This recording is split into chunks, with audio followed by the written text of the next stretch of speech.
Right about now, let's start this recording. We are live on Skype. We are live on YouTube. We are live on Cage Side Seats, Twitter, and we're about to shake up the culture here on Bros for Rebels after taking a month-long break.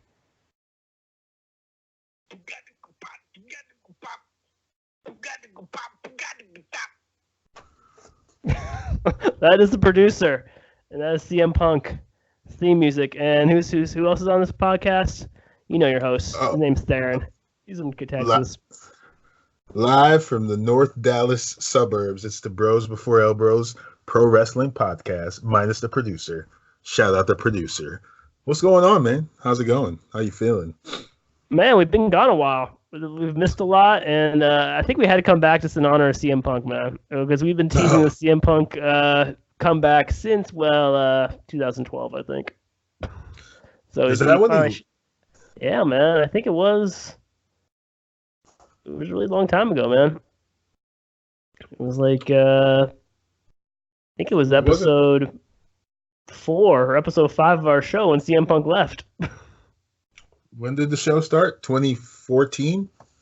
13? Yeah, I think 13, yeah. Or maybe 12, yeah. Oh my, that is like 6 or 7 years. 6 or 7 years since the summer of Punk. And now Punk is back in WWE programming, but back with a twist with Fox, not with WWE. But he's here, so we can do guitar riffs. We can do guitar riffs, man. He's not joining the Bullet Club. He's not joining AEW. He's not in UFC. He's on Fox. He's working. I think this is like the icebreaker, man. Like, I can't believe. I'm kind of like shocked. I was super happy to hear his music, even though it was like only like a 50-second clip on Twitter what I saw. But it's still, after all this time, after this WWE and Punk like suing each other and like getting into everything with each other, like court battles.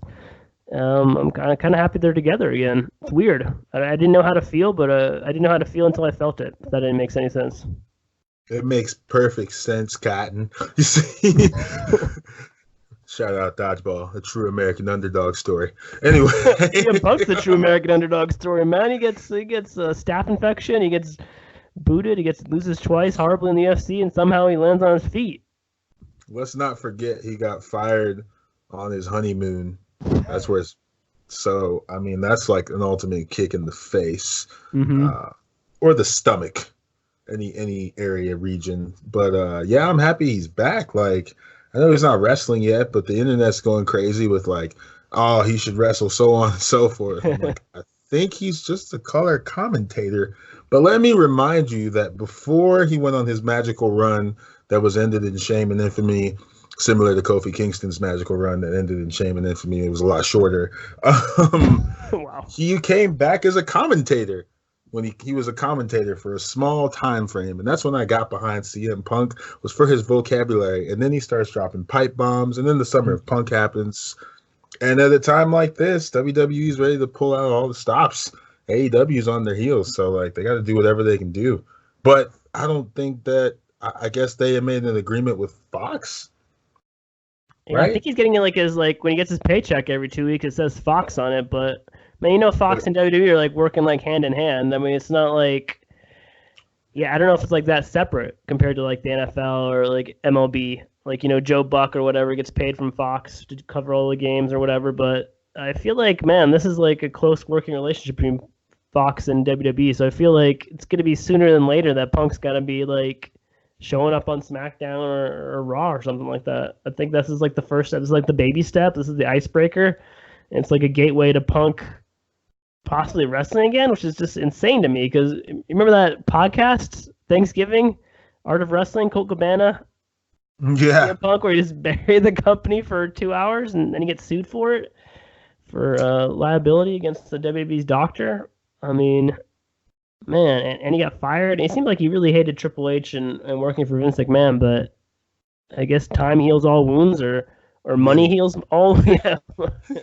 That's why everyone calls me Monies, because well, no, but nonetheless, work yourself into this angle, sir. You got to work yourself into the angles. That's why we get paid the big bucks to do things like this and talk about people that were banned almost in exile who finally come back because I don't know, Punk never said, well, I don't know, he might have said he would never go back then, but he did come out and say like in the last year, 4 to 6 or 7 years, that the door was no longer, I don't want to say no longer closed, but he hinted to it. Then he may or may not have showed up at an indie show and delivered a GTS to someone as a masked wrestler. We don't know. It was either him or El Generico. El Generico, if you're out there, we're still looking for you. We haven't seen you on TV in like 5 years. Everyone wants to know where you went. You and Harvey Dent. Because Two-Face is right here, but I can't find Harvey Dent. Anyway, that's from College Humor. Those are great videos on YouTube. Nonetheless, I see the College Humor videos where they bury Zach Morris from Saved by the Bell. No, I need to look at those. You just gave me something to look at as soon as this podcast is done. Yeah, man, those are hilarious, man. It's pretty damn funny. Okay, what were you saying about I've just rant about not seeing CM Punk, but maybe having the door open still?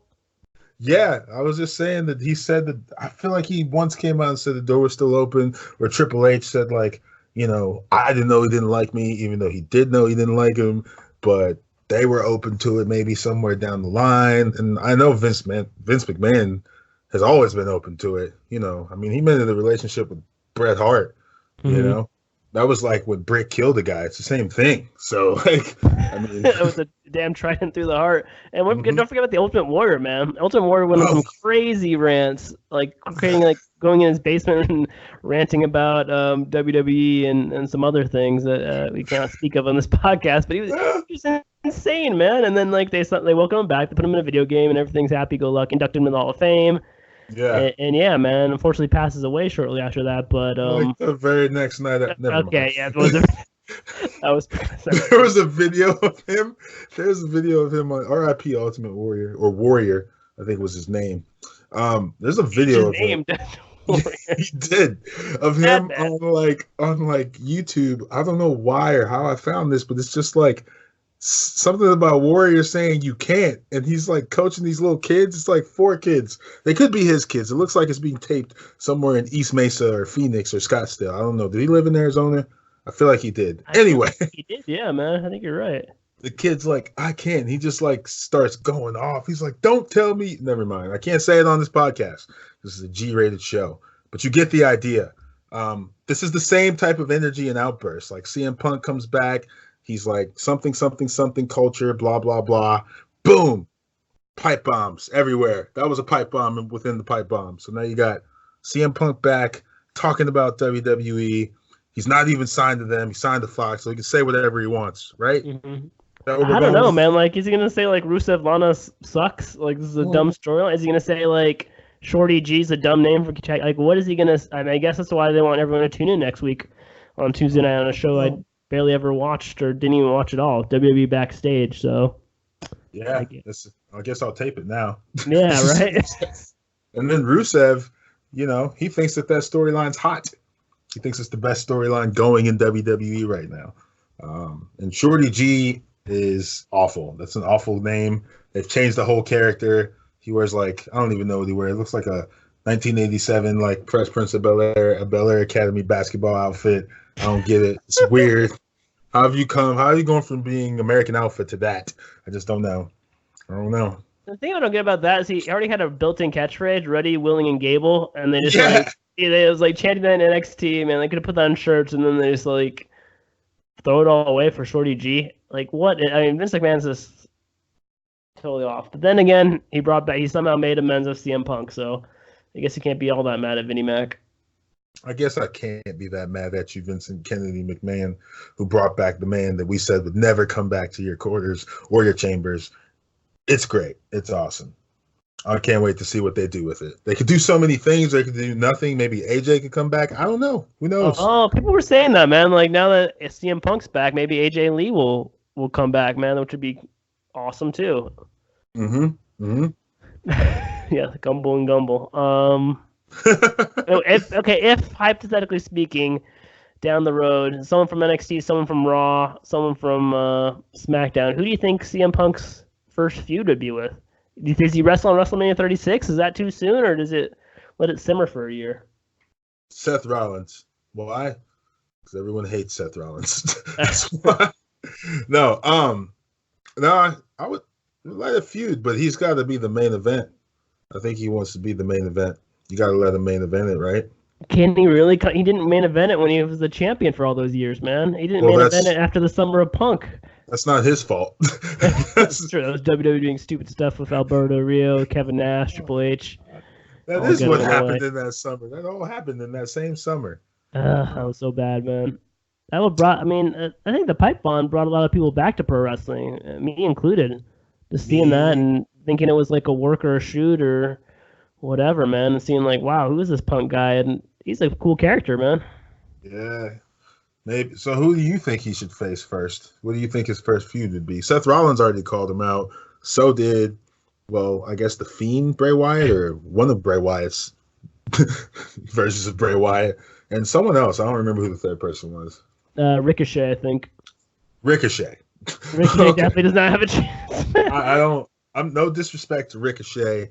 He needs more time. Didn't he come out in a bodysuit in one pay-per-view and it was weird? That would have been the Battle of the Crown Jewel Shalala. It just got weird, man. He came out in a full bodysuit looking like sexy Ned Flanders. Yeah, he wanted to be a sexy Ned Flanders. He wanted to be a superhero. That's what his character is, which is very similar to a character that now wrestles in AEW, but the character has changed back to his old character, and that is Pac, a.k.a. Can I say the bastard on? You can say bastard, yeah. You can say bastard. Cool name for him. It makes you long live Game of Thrones before season 8. But, you know, yeah, that'll go viral. Anyway, but yeah, I don't know. Ricochet's a superhero, I guess. You know, they were trying to do that with Pac back in the day when he was Neville. He was supposed to be Mighty Mouse. Horrible WWE booking. Oh, God. Whereas the bastard Pac in AEW is great because he's just this evil little troll-looking thing. I'm not calling you a troll, Pac, so if I ever see you, don't try to fight me, but it's like perfect. He's like the troll that you got to pay the toll to get past the bridge, but you can't beat him because he's really good and he knows MMA stuff. and he can fly. Ricochet's push kind of reminds me of Finn Balor, and they're saying he's a extraordinary man, ordinary things or something. That stupid catchphrase Michael Cole always said. That was ordinary man who does extraordinary things, or something like that. Something. He said that was about Finn Balor. Yeah. That's horrible. That's horrible. I kept trying to get that over on Raw, and it was just he kept losing to everyone. He did. He lost so much that he had to bring it up in his second to last promo. No, last promo when he said like, "Oh yeah," so he said something about like, "You guys expect me to go out and job for some guy who gets like a big gigantic character change and they're supposed to make him pop because he puts a mask on." That was a shot at the Fiend himself. So yeah, where am I going with this? Oh, Finn Balor being back in NXT. We haven't talked since that. Like, jeez, it's been that long. It really has been that long. Yeah. Last episode was 3 weeks ago. A lot that could change at WWE in 21 days. The Fiend's the champion, by the way. And didn't cover that. We missed that on the Jules Shillelagh preview show. Oh, yeah, we didn't do a Jules Shillelagh preview show. We just talked about how dumb it was that Lana and Rusev had a love triangle with Bobby Lashley because I think that story was just starting. We didn't understand why Cain Velasquez was fighting Brock Lesnar, i.e., Crown Jewel is over, Cain Velasquez has disappeared, and now the storyline is just Lesnar versus Rey Mysterio. On Raw, Brock Lesnar leaves SmackDown already, takes the WWE title, moves it to Raw, and that's how they explain the Fiend Bray Wyatt showing up on SmackDown with the Universal title. So they just switched brands for those two titles. The Universal title being created exclusively for Raw because, you know, after, what was it, Dean Ambrose won the SmackDown or won the world title and took it to SmackDown Live, Raw needed a major championship. Well, now it's on SmackDown. So what does that mean? What does it all mean? What's going on? Smoke screens. Yeah. I don't know. Yeah, and then Cain Velasquez and Brock Lesnar had that 90-second match at Crown Jewel as well. Didn't you like that match? I kind of did, man. I liked that match, and I liked the Fiend versus Seth Rollins. I don't know if I was just in a haze from watching a 4-hour wrestling show on a Thursday afternoon, or if it was actually a good match. I would probably have to go back and watch it, but I like both. I like the Kane match because they had to be short. Not only was he injured, he's inexperienced. They had to do something crazy, and it wasn't too far off. It was decent. They got there. It was only 2 minutes. They didn't have many spots to do, but it looked clean as far as like a mock MMA match goes inside a pro wrestling ring. So I like that. And then the Fiend and Seth Rollins, it went on a little long, but I like the ending. And despite the red lights, I thought it was kind of cool. And they did some cool stuff despite the being halfway across the world and doing like a Falls Count Anywhere match. It was a good match. I think we thought going into it, which I don't remember if the match was booked the last time we recorded, but the last time we recorded, we were all pissed off about the Hell in a Cell. Mm-hmm. And now, since then, Vince McMahon laughed at the idea that people were mad at Hell in a Cell. And then, I guess to finish that storyline, they have like what I guess would have been a big moment if you think about it. Even though they didn't make it a big deal, but the Fiend wins the Universal title and takes it over to SmackDown, starts a new feud. Lesnar is already champ, successfully defends his title and takes it over to Raw. So like all this stuff happened, and I guess it was like a big payoff that maybe WWE had in mind all along. Like, that's what they did in No Contest at Hell in a Cell. I don't know if they had it all along, man. I think it's like they kind of lucked into it, if anything. I don't know if they. I guess we can give them credit, but man, that was a lot of goodwill to burn just to get to the same spot 2 weeks later.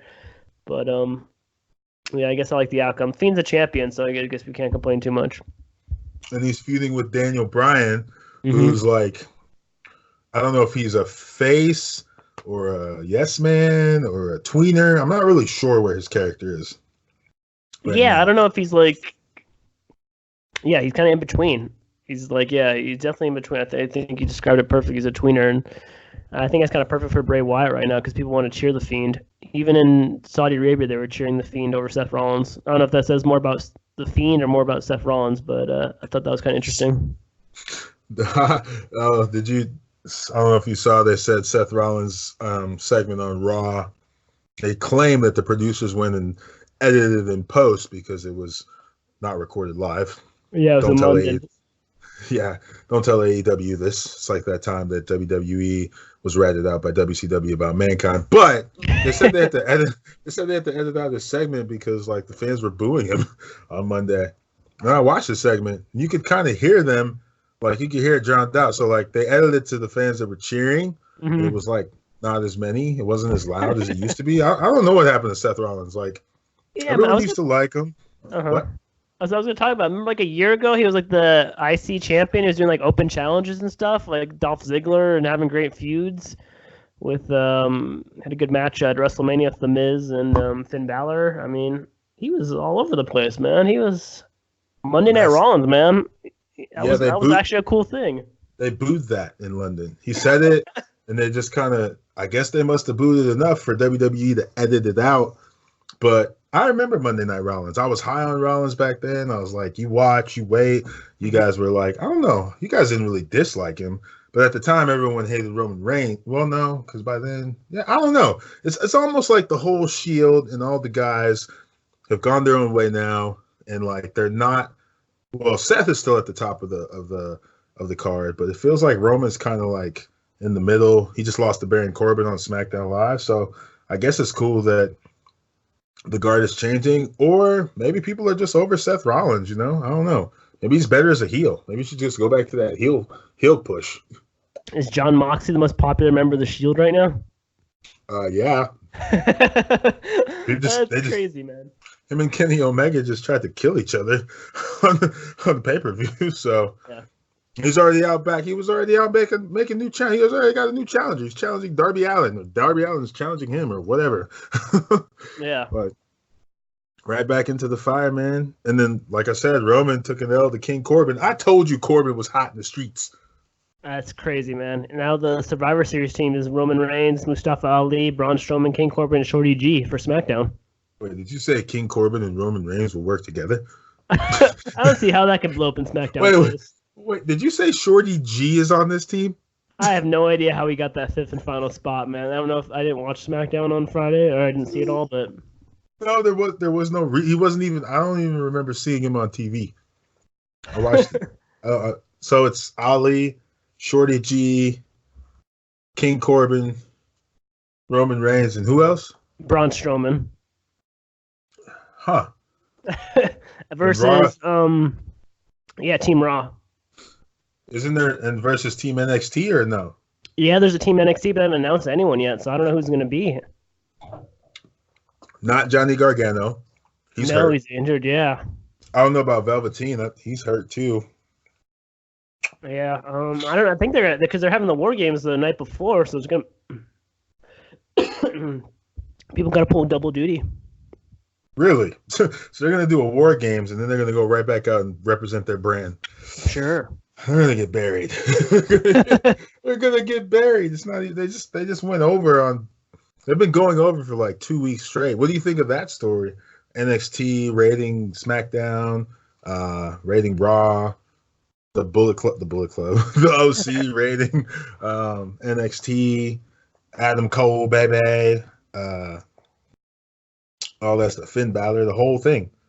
I think it's cool, man. I think it's I think there's a little too much Triple H in it. It seems like he's like been center of it, but I guess that's par for the course for NXT. That's the only complaint about it. But maybe I'm just in the minority there. But other than that, I think it's really cool seeing all these NXT superstars on Raw and SmackDown. But I feel bad for the SmackDown and Raw like mid card and lower card because they're just like they already don't get enough TV time as it is, and now NXT people are coming on and stealing the spotlight. So. I don't know. We even got to see like Walter and the Imperium from NXT UK on Monday night take on Seth Rollins, Street Profits, and Kevin Owens. So yeah, I think it's cool for once a month, once a year for the Survivor Series to do this. But yeah, I think he's doing a pretty good job. Yeah. So have you been happier with WWE's programming since our last show? Because we all sounded pretty concerned. I know you still don't like Glorious Bobby Roode, but that's fine. But you probably never will. Yeah, I think it's a massive turnaround, man, from Hell in the Cell like a month ago. I think it's a complete 180. Mm-hmm. Survivor Series and NXT being good for the last 7 or 8 weeks on USA has really built some goodwill for WWE. Plus this CM Punk news. Yeah, man, I think they're kind of getting the momentum back. Fiend's the champions is another thing the fans wanted. CM Punk's back to the things the fan wanted. NXT's doing good, and they're crossing over to the main roster. I don't think something fans wanted, but there's definitely something everyone's enjoying. So, yeah, man, they're kind of on fire. Even despite having Brock Lesnar as champion, despite having Rusev and Bobby Lashley storyline sink to hell. They're doing good, man. I think they got more pros than cons right now, which is crazy how quickly you can turn things around in pro wrestling, I guess.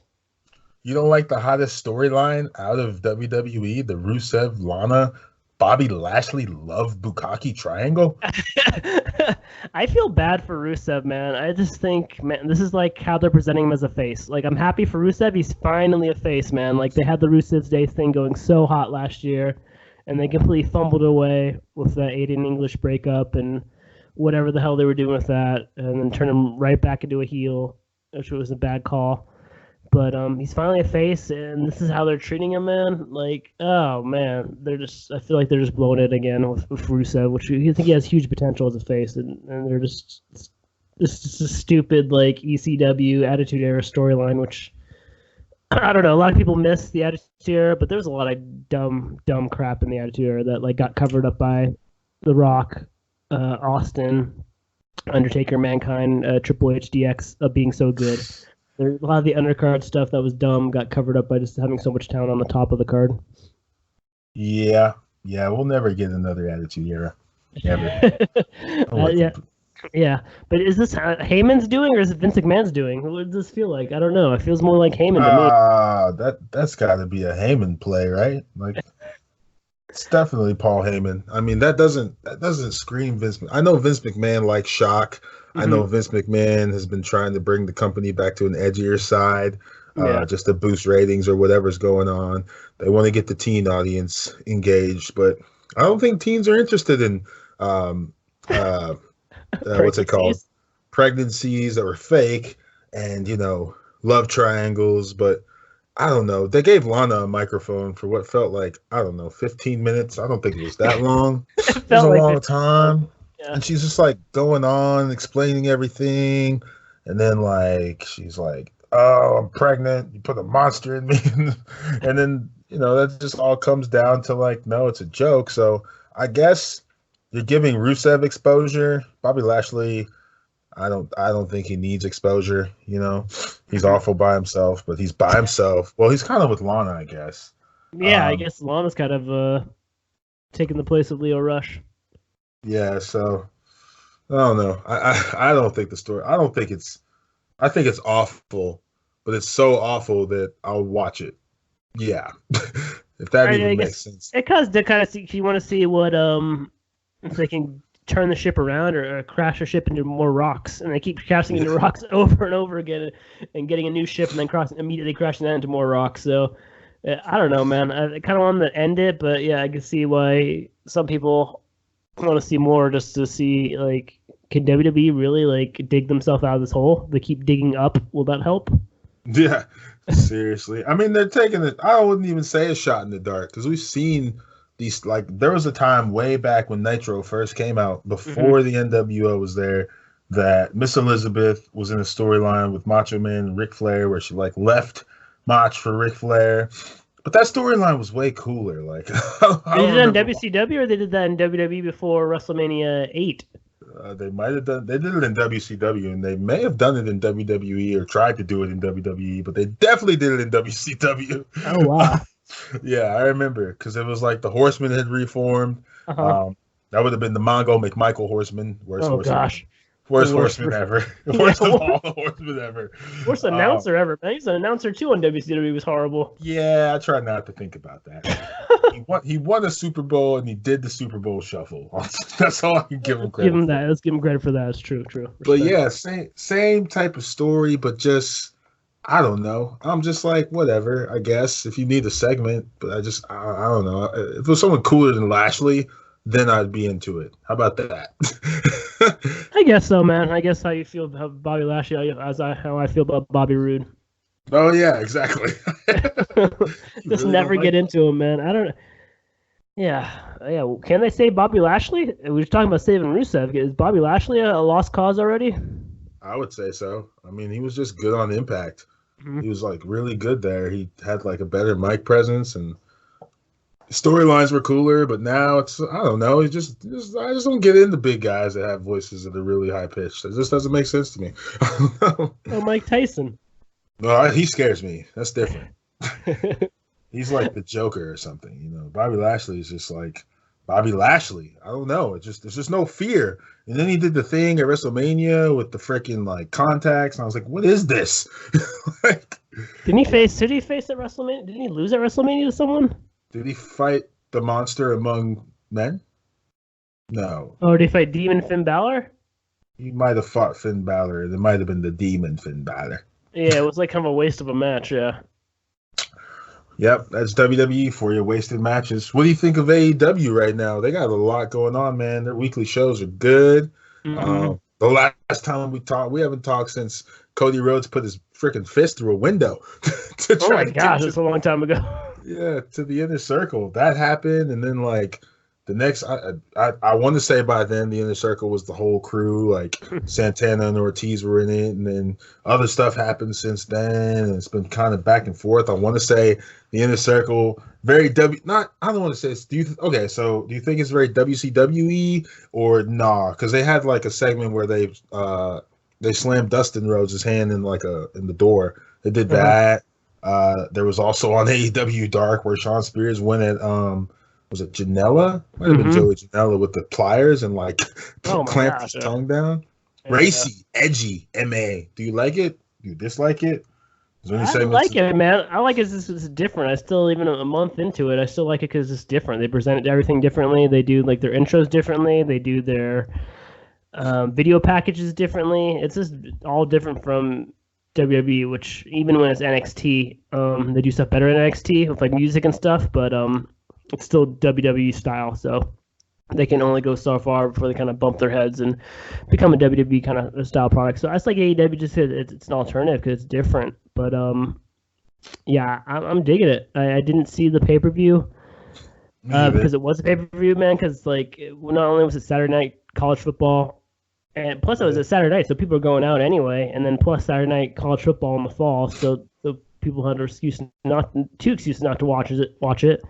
And then plus it was like $49.99, I think, or something like that. So that's hard to justify, especially when you're getting Dynamite every week for free on Wednesday nights on TNT and AEW Dark on YouTube. So it's really hard to justify doing a pay-per-view, man, unless they do something like the AEW Network. What do you think about pay-per-views like in nowadays, now that all these streaming services and stuff, like how can people do pay-per-views still?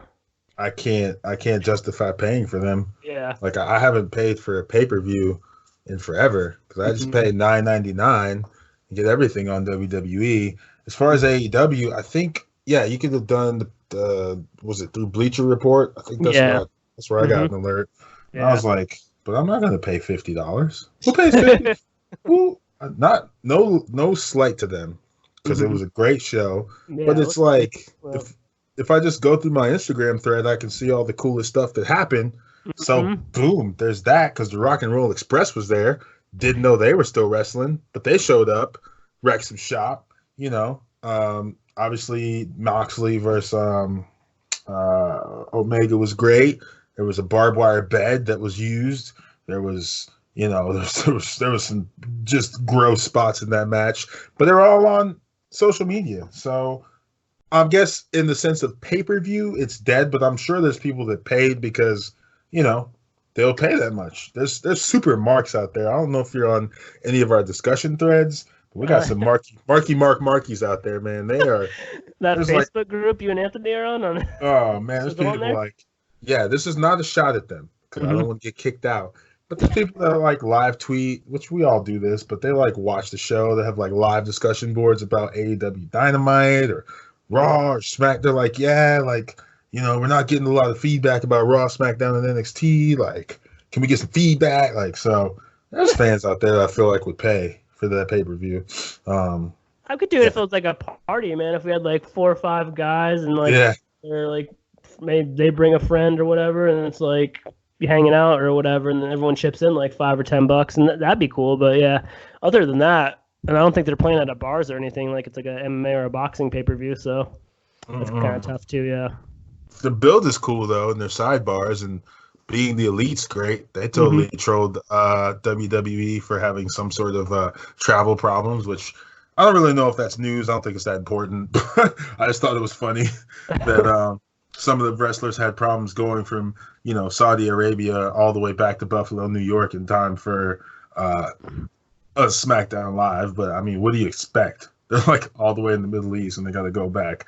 Those travel schedules, man, it was crazy. Yeah, man, they're cutting it close as it is, man. They're like, because I think I marked it down that Crown Jewel ended like maybe like 22 hours before SmackDown was set to go live, so they still have to pack everything up, get everything down. Jeez. I mean, get everyone to the airport and like fly all the way to Buffalo, land and get ready, set up everything. Like they're already like behind the 8 ball as it is. So they had one little hiccup, and it looked like they had multiple hiccups over in Saudi Arabia. So everything was gonna go sideways, and but thankfully they had NXT and it's Survivor Series season, so they covered their asses really quick, and it kind of worked out for the best for everyone for having a special like NXT themed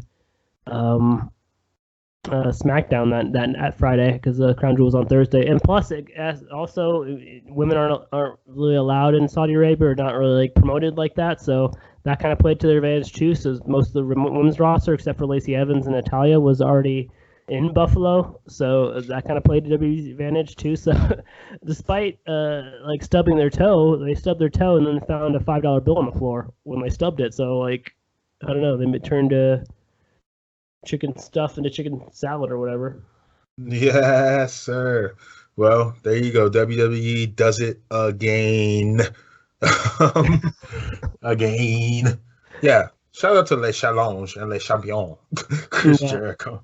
I feel like WWE is like the stacked college football team that gets like all 5-star recruits, and they like even if they have an injury, we have a backup who's also a 5-star.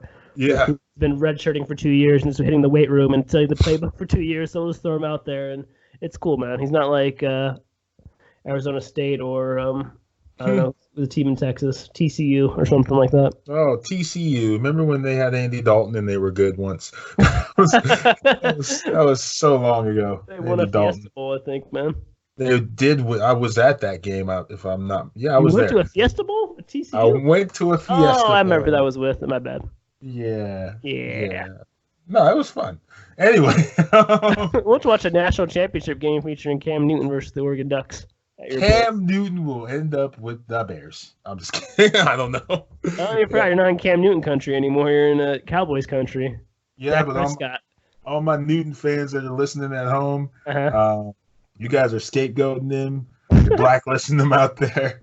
Why are you letting the team move on from Cam already for a kid from Desert Mountain High School? No disrespect to you, but it's like, okay, are you just going to sell Cam and then hope that you land one of these new QBs coming out of the draft? Or you really think a guy with the last name of Allen, like Tim Allen, will be... Or Darby Allin. Oh, well, Darby Allen. Well, Darby Allen's cool. Okay. I don't know why we're talking about Cam Newton's job status. Nonetheless, what else? Is there anything else? What is the other major keys? Well, producer, do you have anything else to say, producer? Nothing? He hasn't said anything this whole podcast. He just did that one thing. Yeah. He always does, and then he didn't say anything else. And what else? Okay. All right. Makes sense. All right. Well, that's the producer hitting the guitar riff and leaving. Man, I think we really got a 2-man weave over here, man. Just are you still there? Uh-oh. Yeah, I lost you for 5 seconds. We were having technical difficulties, but that's what happens when you record live podcasts. we don't have a producer to save us. He's out in the woods playing Cult of Personality. I think what time it is, saying it's clobbering time. Yeah, he is just saying the same riff over and over again. You never told me who you thought that CM Punk would face first in a feud. I'm sorry. I think I went and rant about Joker or the last Skywalker or something. Who? Man. I think, it has to be, like you said, it has to be a main event program. It has to be something that potentially could be the main event of WrestleMania. So, yeah, I'm going to go with The Fiend or... Ooh. Yeah, The Fiend. I mean, who else could main event? That would be crazy if they main event at WrestleMania of CM Punk and The Fiend. But imagine. I think Roman Reigns or Seth Rollins could also be options as well, too, because the two have proven to be main event worthy as well. So I think they're somewhere like that. And yeah, that'd be crazy if CM Punk came back and he main events to WrestleMania, which seemed like a no chance in hell so long ago. That would be awesome. Are you buying all of the tag title storylines, and are you buying Bayley as a heel? Those are my last two questions. Now the New Day is the 8, 7, 12-time tag champions, and the War Raiders are the current Raw champions, and Bayley's still a heel. I cannot get into the War Raiders, man. I couldn't get into I know they're good wrestlers. You're right. I know they're good wrestlers. I respect them as wrestlers. Like, man, they're big guys who can move, and they got cool moves, and they got a cool moveset. But, man, their characters are just like just sipping tea and just looking the other way and looking on my phone or whatever whenever they're on, man. I can't help it, man. I know they might have good matches, but I can't get in their characters. And as far as the Revival versus New Day, I don't know, man. I think they're wrestling again on SmackDown this Friday as well. Again? Again, exactly. Might already be new champions by the time you're listening to this podcast. Can they not decide who they want to have represent SmackDown in Survivor Series? They might have other people on their SmackDown tag team division. What about the Heavy Machinery? Who else is on there? I think they do have Heavy Machinery, and then they have Glorious Bobby Roode and Dolph Ziggler. It's not even a team, man. They didn't even get own theme music. I don't think they ever even matched their trunks. No, they didn't. And then they got, quite frankly, that's all you need. It is 4 teams. Wait, they don't have any other teams? What about where are the Usos at? Are they on Raw or SmackDown? I think they're on SmackDown. They're in Usoville, like with Naomi somewhere. Going through Oh, stuff right now for whatever they had to do, some kind of okay. program, I'm guessing. Great, perfect. Usoville, awesome. Bailey as a heel, buying, selling. I'm still giving it time, man. She attacked Shayna Baszler tonight on NXT, which was kind of cool. Wait, what? That was a plot twist that I didn't watch yet. Damn it. Sorry. But yeah, NXT looked really good. I watched Dynamite live, but I didn't get to see NXT. But yeah, so I don't know, man. I just feel like she's the third wheel between Shayna Baszler and Becky Lynch. It's no fault of her. Sorry, man. It's no fault of her own, but man, maybe some more time. I need more time with heel Bailey. Maybe I'm too scarred from Bailey's main roster run as a face being so compared to her NXT days. So she never got it. She never like clicked over. So and then they pivoted to heel. So maybe she just needs more time. Maybe she'll steal the show at Survivor Series. Maybe that'll be her chance. But right now, I feel like she's the third wheel. And I'm not really feeling it. So you answer your own two questions of the day. What do you think about the tag team division on either brand and heel Bailey? Are you on board?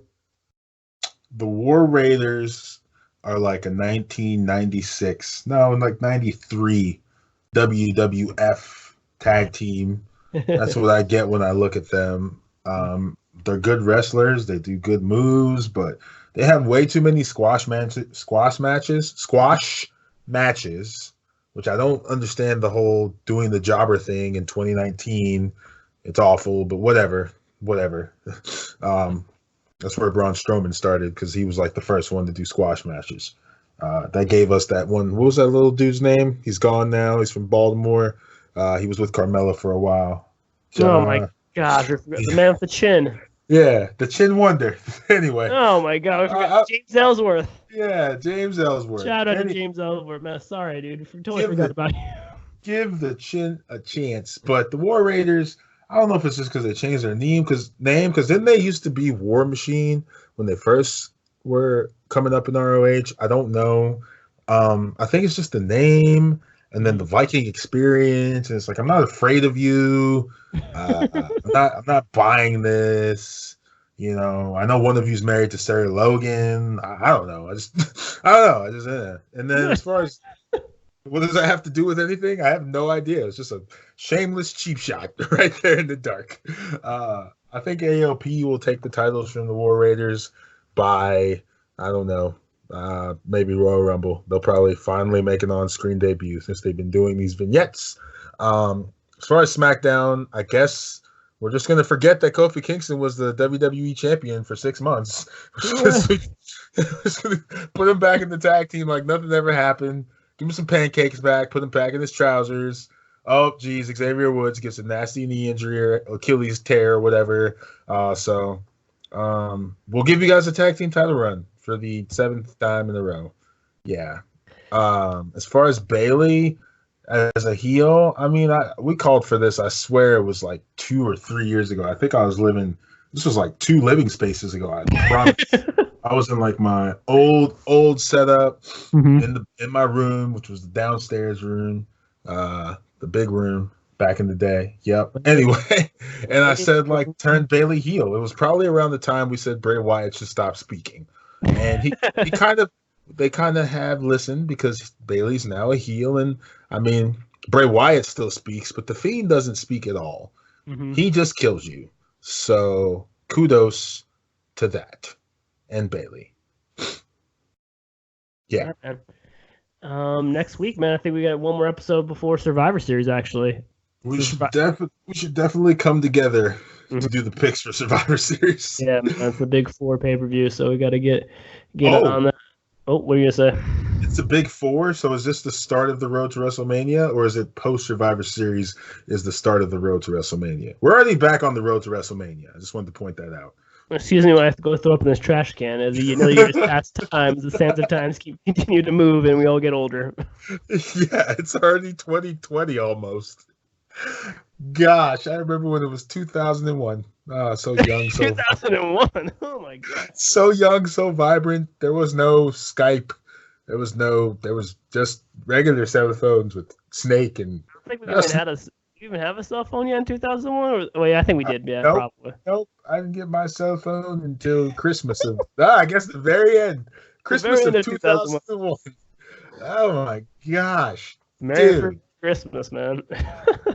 Now 5-year-olds have smartphones and laptops and tablets. That's true, man. Dominic's got a phone. Yeah, he's 9, 7. 9, 7. He's 7, yeah, he's 7. He's 8 next month. Oh my gosh, he's 8? Yeah. How old is Phoebe now? 7, 6? She's 5. Oh She's still God. 5. I'm gonna throw up in this trash can also. Yeah, cool. That's a great way to end the show, man. No, not because time flies for no man. How's your little bro doing in football season, man? He's still doing his injury free and everything's cool? Oh man, he actually rolled his ankle really bad in the last game. I jinx it. But I think he's gonna possibly play this game. I guess he's made of metal. I don't know. Or he might sit out this one, but they're doing good. They got playoffs coming up, and they got 2 more regular season games, and then playoff push. He's doing well. So, besides this injury, here's to a speedy recovery for him. So yeah, yep. Cool, man. Any other shout outs you got to do? Any other things before next week? No, just, stay thirsty, my friends. I don't think that's a commercial anymore, so I can steal that. World's most interesting podcast host. Yeah, exactly. And make sure that you guys pay Mr. Chow, because he will find you. If you don't. I don't know if that's is that a South Park reference? No, Mr. Chow. No, Mr. Chow is from The Hangover. They make 3 hangovers or just 2? There was 3. They were all the same. So they lost Doug not once but twice, actually. Yep. Okay, gotcha. Well, you just gotta do what you gotta do, just like you gotta do this on episode 108 of the Bros for Elbow Show. Thank you for listening. Thank you for checking out. Hit that subscribe button. Best way to support the show is to share the show. Another way to support the show is by playing this guitar riff over and over again. Yep. Shout out our producer, man. Shout out our producer. He's got so much insight. He does, man. He's really came through on the show. Anthony was the MVP of the show. If we had named an MVP, CM Punk coming in second place. Me and Theron tied third. I think we just got a show title. Anthony is the MVP. Elbow drop your friends, people. Carmella's abs are back.